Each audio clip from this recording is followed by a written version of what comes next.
Awesome. Oh, I'm breaking up. Tuesday says I'm breaking up. Okay, hold on just a second.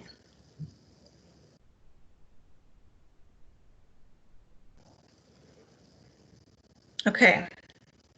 If I need to, I can switch to a hotspot. We have a wireless router here that is being taxed. Currently, there are 3 teachers in my house and 2 teenagers. So we'll do our best. Just let me know if for some reason I'm breaking up and things aren't working very well.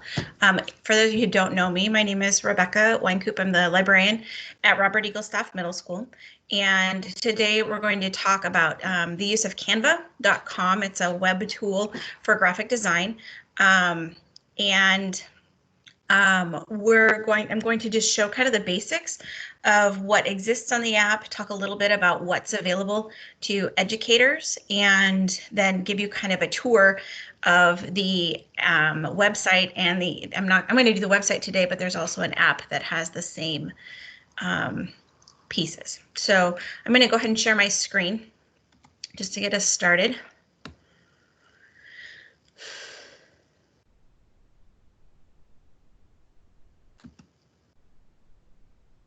All right, this is Canva, graphic design for school library programs.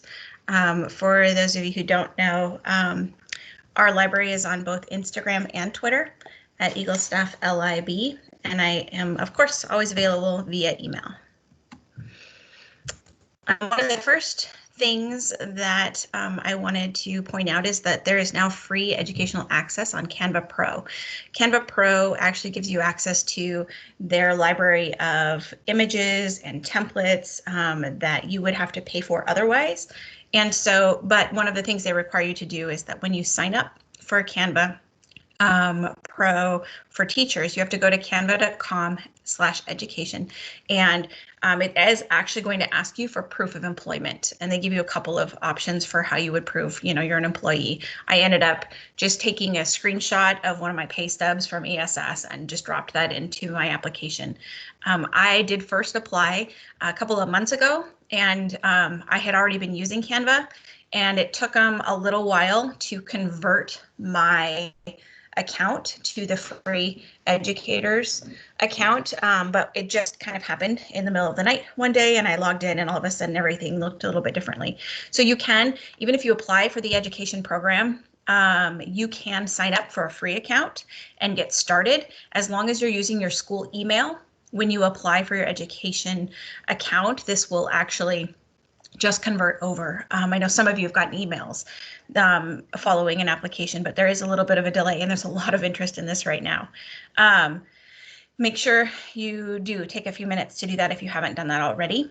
And so let me go ahead and move forward. Hang on just a second.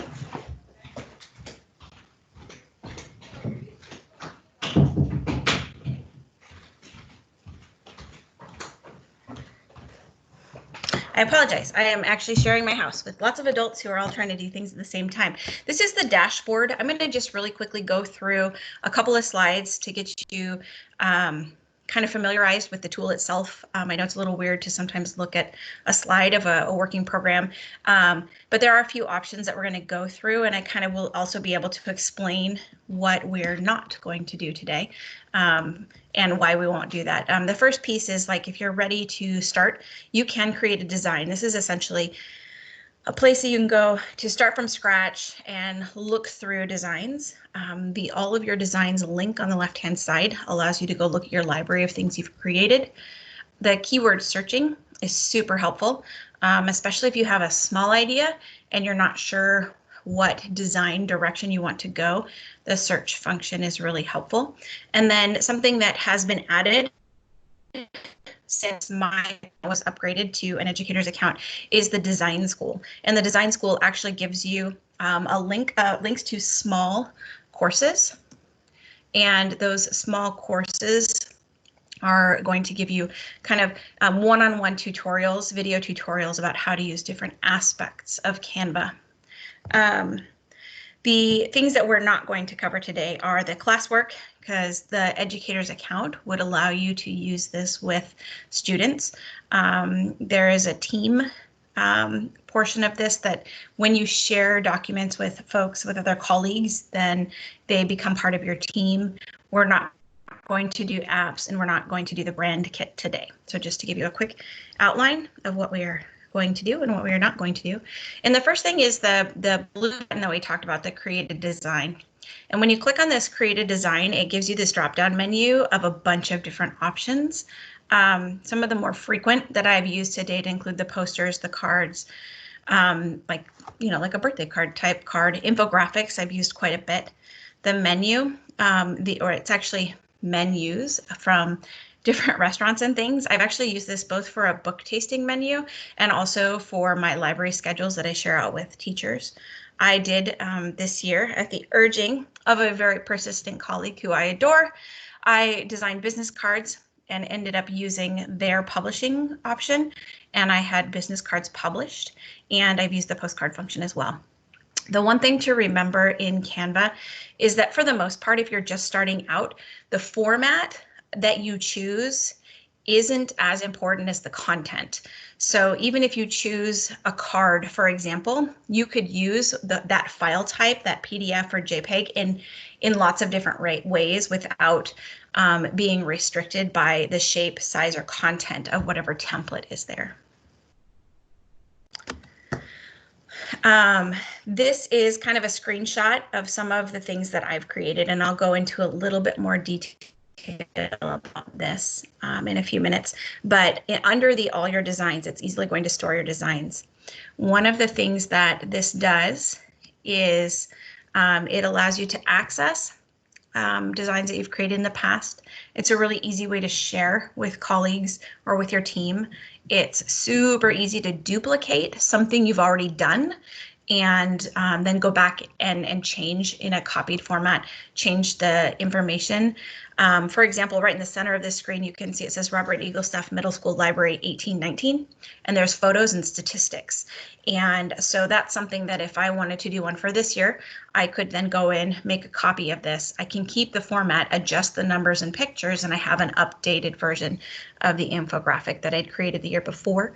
And you can reorder. For example, if you do use Canva printing options, it's really nice to have your documents all saved in one place.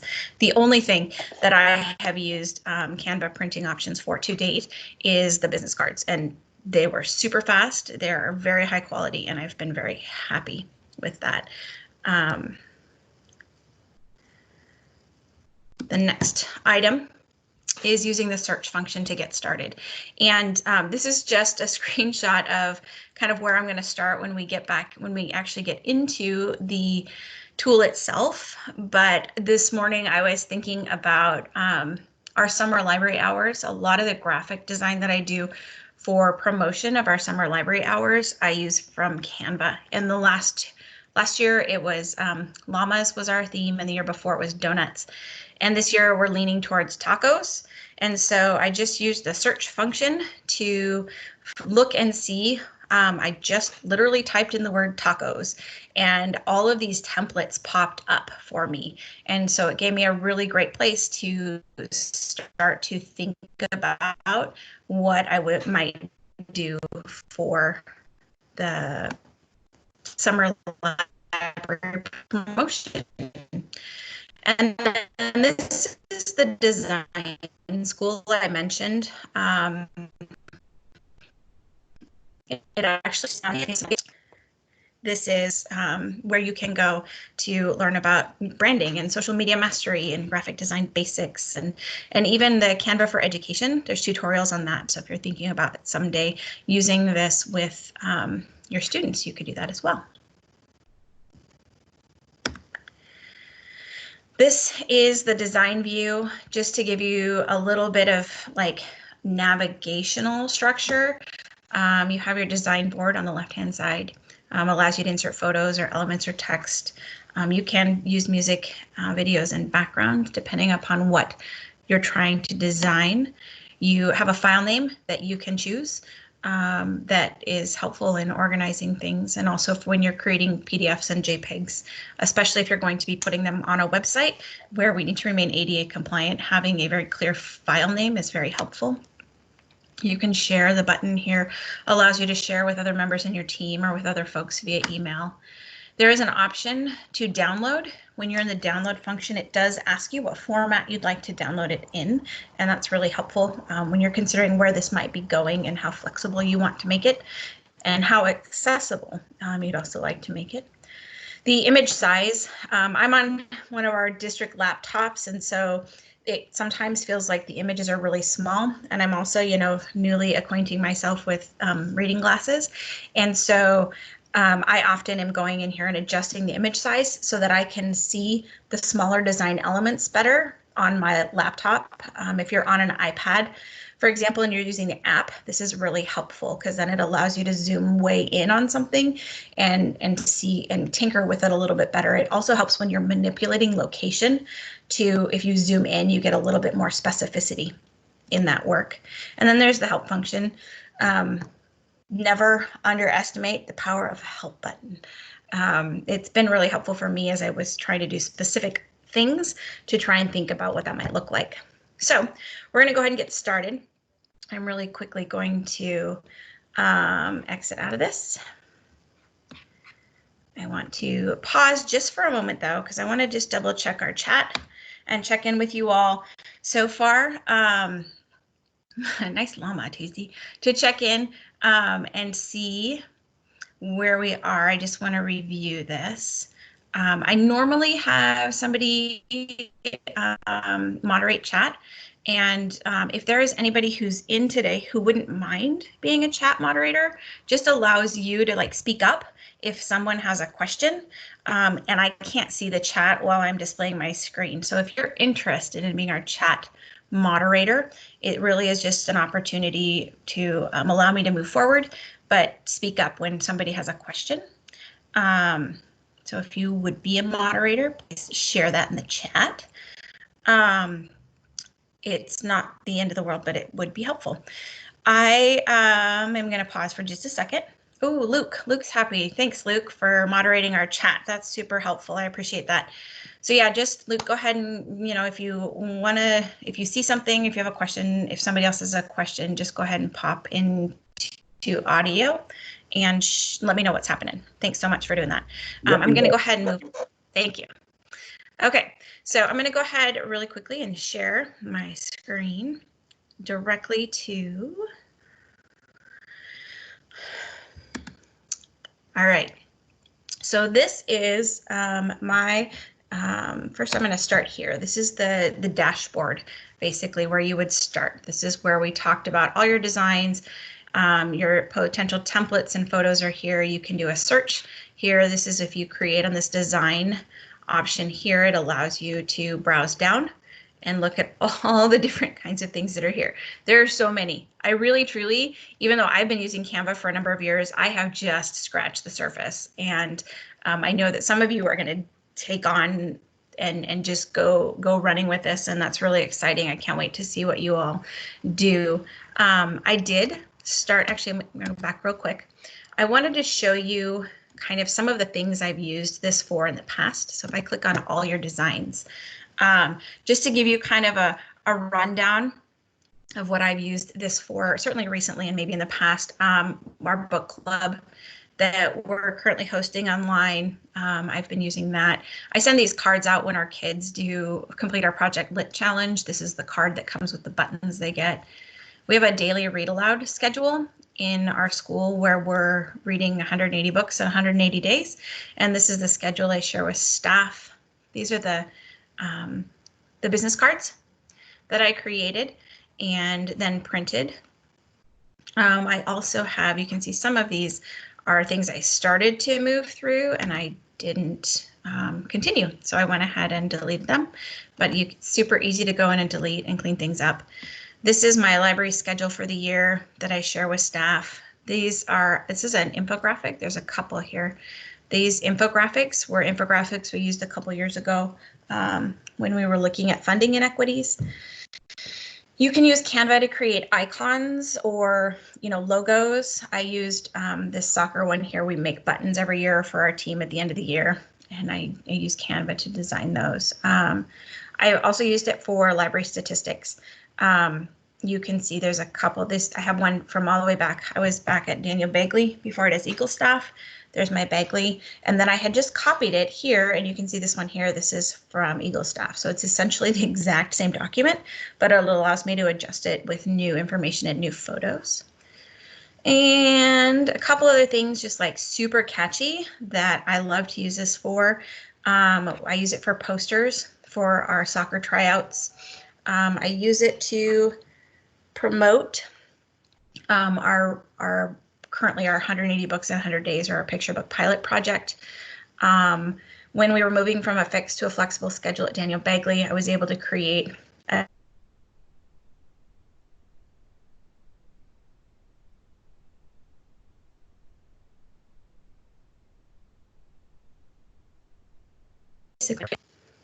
oh no.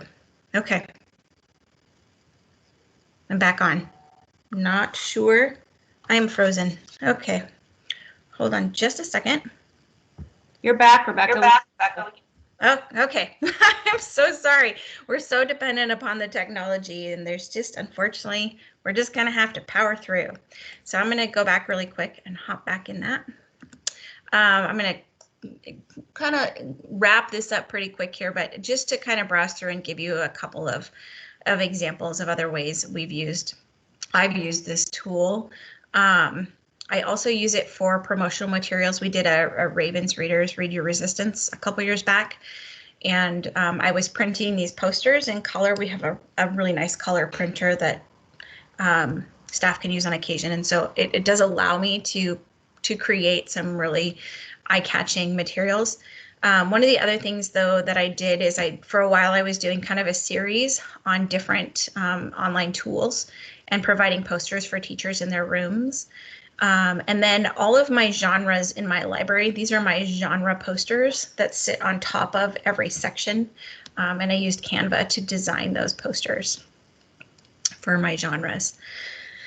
Okay, so that's kind of these are some of the ideas for ways in which you maybe could use or consider using this. And I'm going to go ahead really quickly and just walk you through a design process and kind of the process that I use. I will be 100% honest. One of the things that I love about Canva is I don't ever have to start from scratch.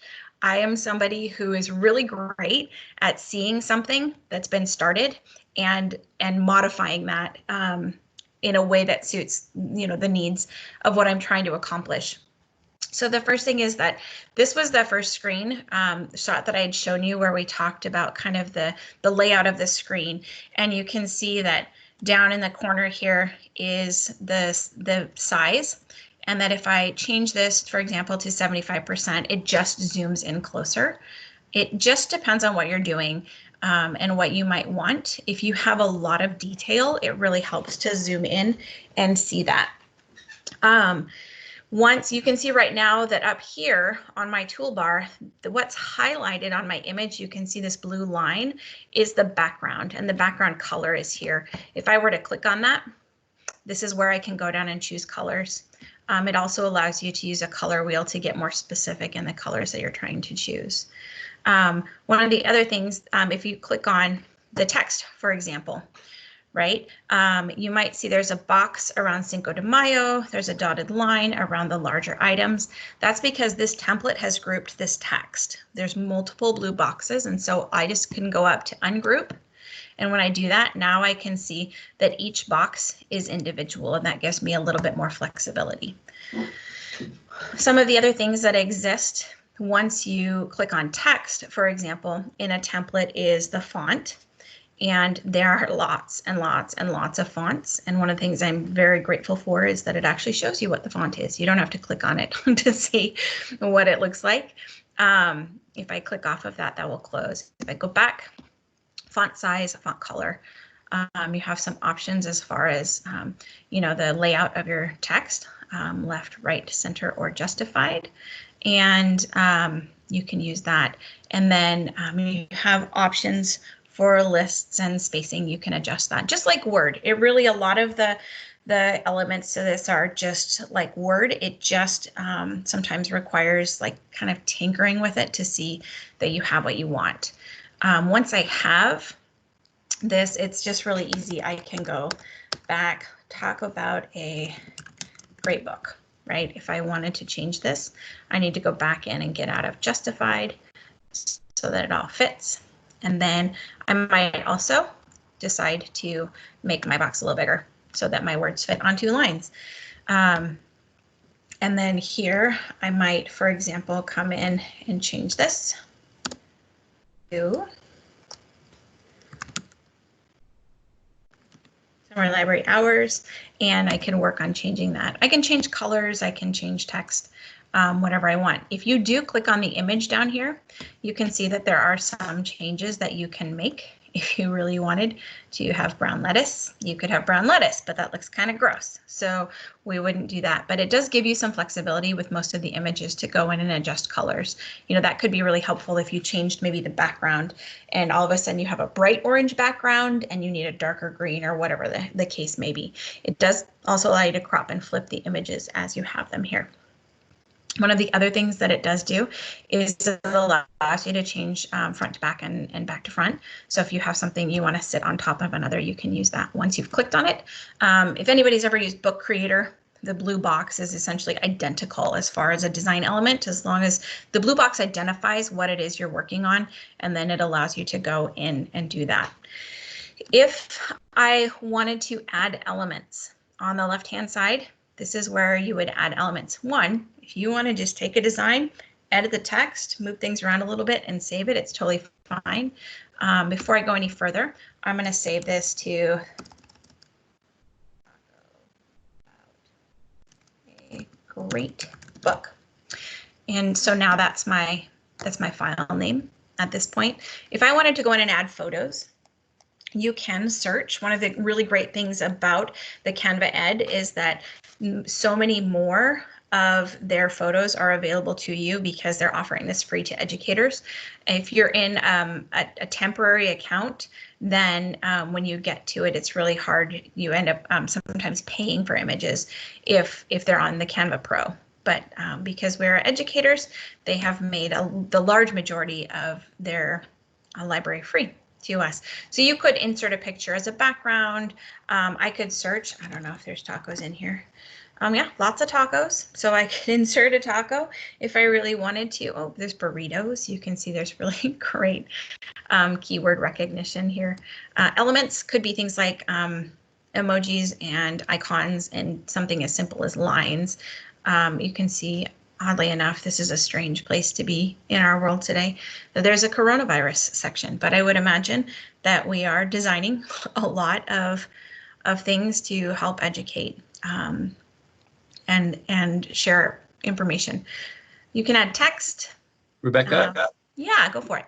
Yeah, just a quick question. When you renamed it, does that save it as a new document, or is it just an extra step? It's a great question. This is the same document. So if I were to go back to my designs and refresh, I should have, this is my one document here. And if I look here, I have my title. This is where I can make a copy, move to a folder, download, get a shareable link. There's lots of options, but yeah, it renames the document you have. If you wanted to create a second one, you would need to click make a copy, and then you'd have a second. It's a good question. Okay. That was for Kevin. Does that answer your question, Kevin? That was it. Thanks. Okay, cool. Perfect.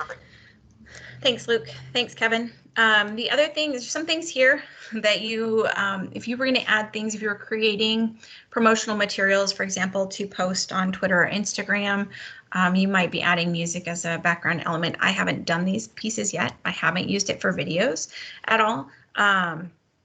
But you can go through and kind of tinker with this and see what really feels the most useful to you. Once I have made all the changes that I want to make, I can close this. I can get back to my design just really quickly. One of the things I wanted to show you, if I make this a little larger, so I'm moving a couple of things around here, and I wanted it really big. You can see that I can just see it a little bit better. And if I were to move this, one of the things that this does, just like PowerPoint does, is it gives you kind of those justification lines and the centering lines to help you line things up across the board. I can't tell you how many times in the history of using a Word document or other document where I just wanted it all to be lined up and it didn't happen. But I really appreciate that this is one of the things that is incorporated here, and in many of the tools that we use helps with the lineup.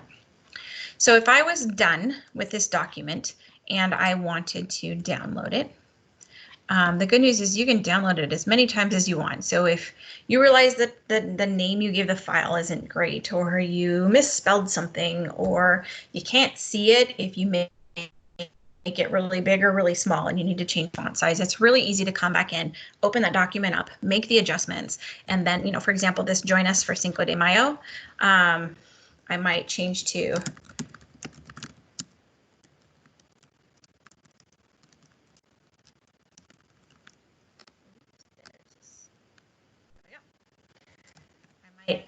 look at this and think, you know, kind of that yellowish orange on the orange background. I might actually want to go in and change the font size. You can also type in your own font sizes. If I wanted 26, I can do that and change the font size, and you can make it bold. If that helps make something a little bit more visible, that's another way you can do that.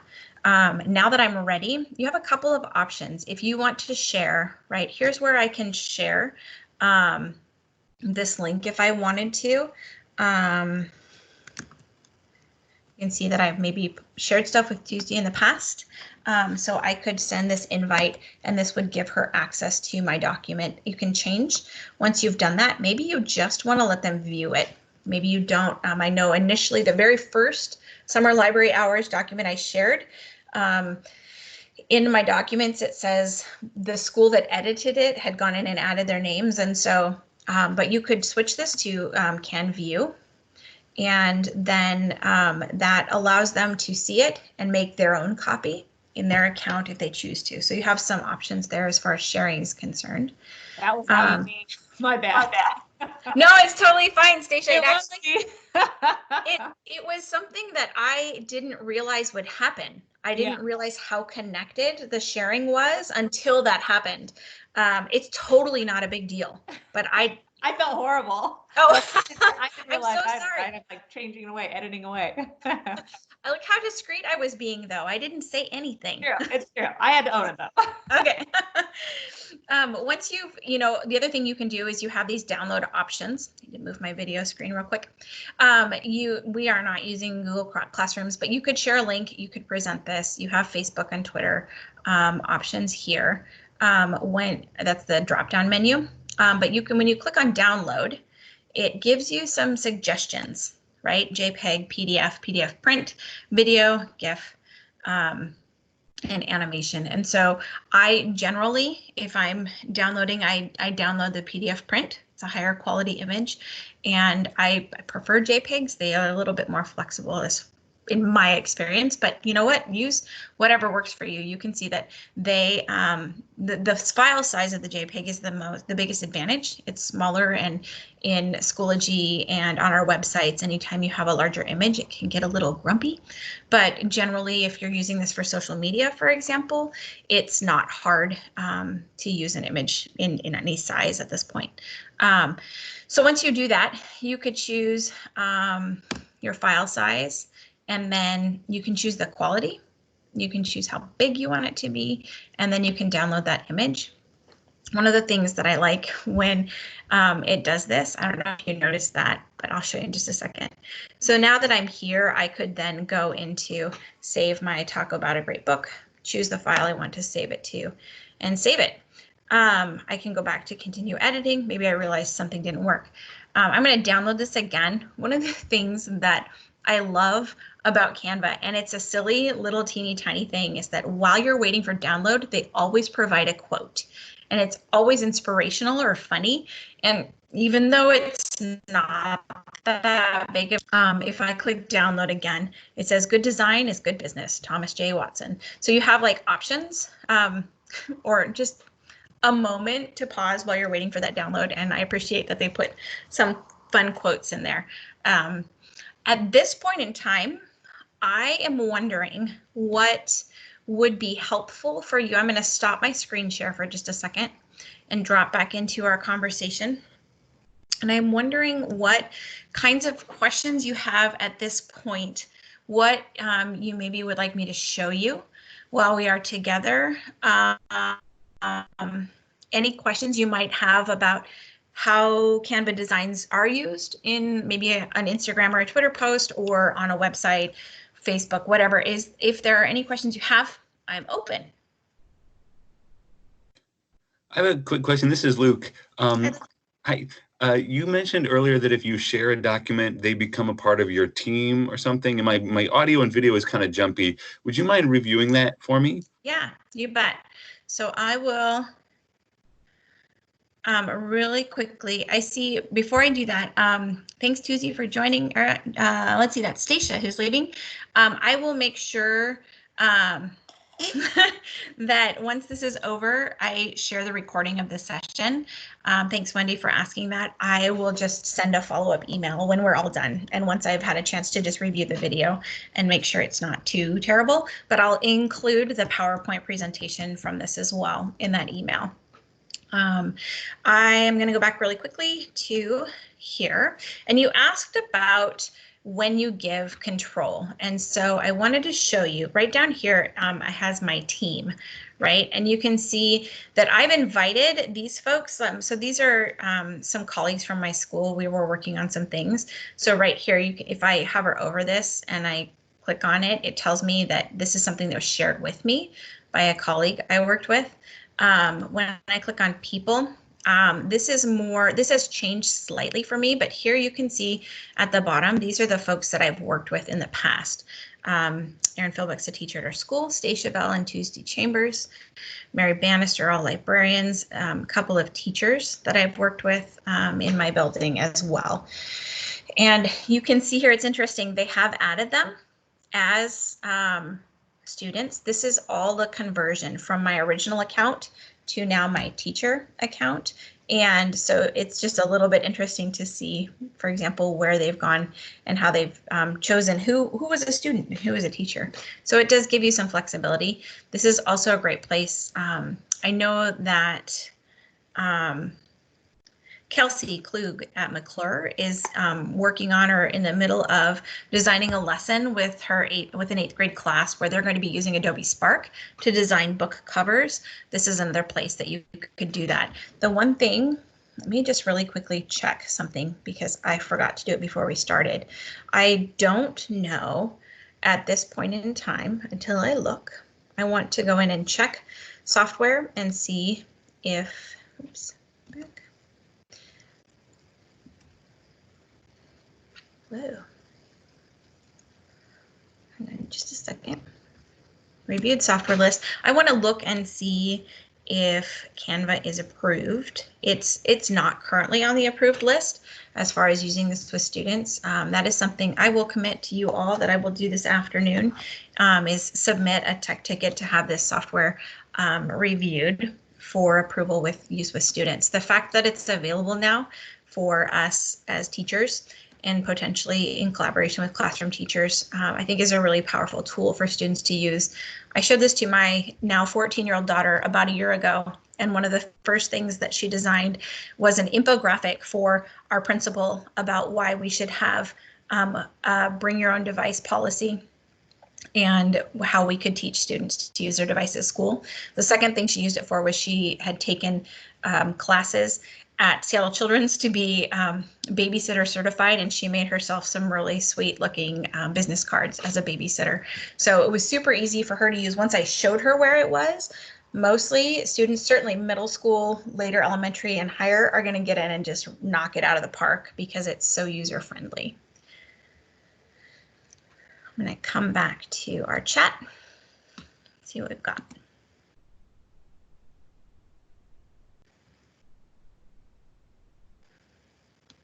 Awesome. Any other questions you might have?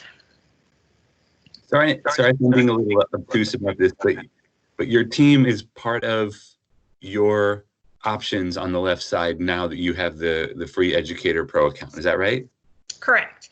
You can, if you have though, in my original account, right? So before I was on the Educator account, when I had just my basic free account, anybody that I shared a document with just automatically became part of the team. So I see. I don't think it's specific just to the Educator piece, but what is different is in the Educator piece, it gives you that option to invite students.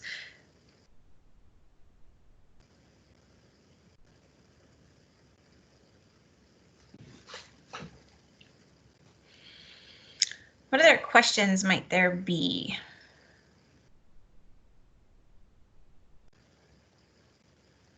It's super fun. Like, honestly, I just have a great time using the tool. It's been really great for me to think about, like when I'm trying to catch students' attention, certainly on my Instagram feed, thinking about what those look like. Also, when I'm working collaboratively with teachers, it's been great to be able to provide them copies of things like our Project Lit book list, or, you know, a flyer about Read Your Resistance, or whatever it might happen to be. Debbie asked, do I have suggestions for printing? Couple of things. I know color printing in many of our schools can be super challenging. The good news is these designs, even though they're clearly better in color, they actually do print really well in black and white. I will show you really quickly one of the examples that I have used in the past. If I go to my designs, I could do, for example, my card here, my business card, and I could just change my name to white and it would print in black and white. A lot of the promos that I do for our soccer team, I have used black and white images and just using black and white text. You know, you can play with when you're in it. You can play with, let me show you really quickly. If I open this one here, you can play with the opacity of the image. So if you choose the image, you have effects, you have filters that allow you to go in and adjust that, crop and flip. So even the images, once you drop them in, you can convert them to a grayscale or a black and white that would allow you to take some advantages of Canva, even if you don't have access to a color printer. One of the things we do have at our school is we have a really nice color copier that this year I actually ended up purchasing the color cartridge, like, you know, the printer cartridge for this big machine through a grant so that I could essentially have unlimited access. And I just used a PTSA grant to buy one of those so that every time I asked our administrative secretary to print to the color printer, she knew, right, that the cost was being covered, because I know sometimes those kinds of things can be tenuous in our buildings. The other option you do have, actually, really quickly, I had mentioned, I'll show you before I move to that, I had mentioned that I'd ordered through Canva. This is the business cards that I'd ordered, and I just clicked on their publishing service. They came out really nice. They're super like high quality, and I've really enjoyed having them. Let me just really quickly show you where you can do that. Go back to, I'll pick my business card, for example. And here you can see at this point, here's the download option, but because there was also an option to print business cards where I could go in and do this. This allowed me, I did it straight through Canva. I didn't reformat anything. And then one of the things that's really nice, if you are going to use their publishing service, you know, I think I can't remember exactly, however many cards I got in this box, I paid $10 for. So the pricing seemed reasonable for something that, you know, was pretty slick and easy to do, and it came within 3 days. And I just went straight through Canva and made my purchase through that. and check our chat.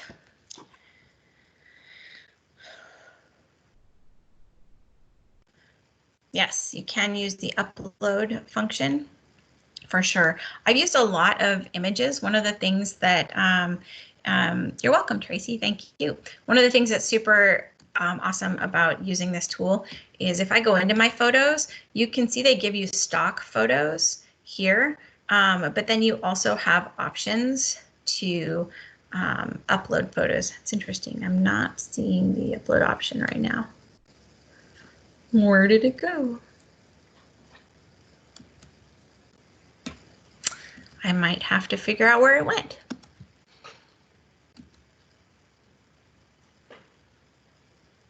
Oh, there it is. Sorry, they just moved it.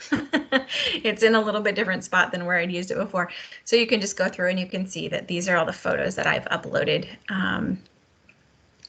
over the past couple of years for sure. But anything from 1 year I was making a poster for why we were closing the library for a day because it was really messy, and providing video or photographic evidence of that was really important. So yeah, lots of choices for uploads and images. Using the image opacity functions or some of those filters is really helpful as well. All right. Awesome. And Elaine, I see that you said you're sold. That's great. And I've showed you all of Canva's functionality on a through a web browser. Elaine, I know you're going to be doing a lot of work on your iPad, and you can absolutely use the app on your iPad. I have the app on my phone, mostly because I want to be able to access easily designs if I'm going to put them on my social media accounts. But the app is pretty slick. It just, sometimes just because it's smaller, that it makes it a little bit harder to navigate and get the things done that you want to do.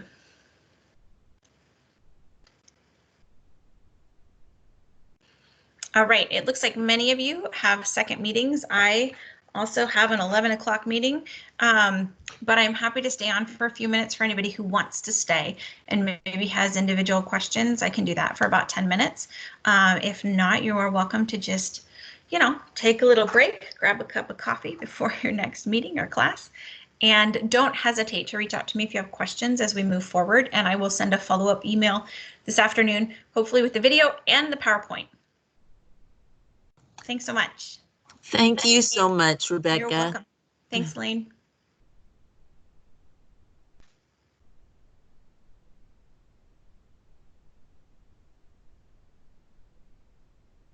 Thanks, guys. I really appreciate it. It's great to have you here. Thanks for coming.